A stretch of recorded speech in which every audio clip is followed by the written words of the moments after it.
তিলোত্তমা সিরিয়ালের আগামী পর্বে দেখা যাবে তিলোত্তমা বলে, আমি পরীক্ষা দিচ্ছি।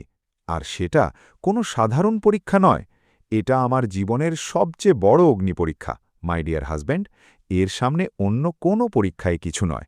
তখন আলেখ্য বলে, আমি তোমার স্বামী তিলোত্তমা, তাই তোমার ক্ষতটা দেখতে চাওয়াটা খুবই স্বাভাবিক। তোমার একটা ক্ষত হয়েছে, আর সেটা দেখার অধিকার আমার আছে।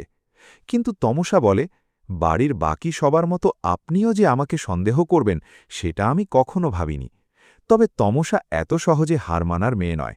সে আগেই নিজের সমস্ত পরিকল্পনা তৈরি করে রেখেছিল। বাড়ির আড়ালে কে কি কথা বলছে সব কিছুই শুনে ফেলেছিল তমসা।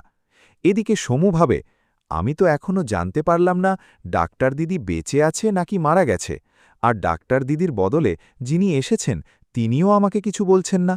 অন্যদিকে ডক্টর প্রতাপের শাস্তির দাবিতে সাধারণ মানুষ নার্সিংহোমের সামনে আন্দোলন শুরু করে দেয়। চারদিক থেকে নার্সিংহোম ঘিরে ফেলে সবাই। ডক্টর প্রতাপ সামনে আসতেই উত্তেজিত জনতা একসঙ্গে চিৎকার করে বলে, আমরা তিলোত্তমার বিচার চাই, ডক্টর প্রতাপের কঠিন শাস্তি চাই। এরপর কি হবে? তিলোত্তমা কি সত্যিটা সবার সামনে প্রমাণ করতে পারবে? জানতে হলে পরবর্তী পর্বটি অবশ্যই দেখতে হবে। পরবর্তী পর্বের আপডেট পেতে কমেন্ট বক্সে কমেন্ট করতে ভুলবেন না।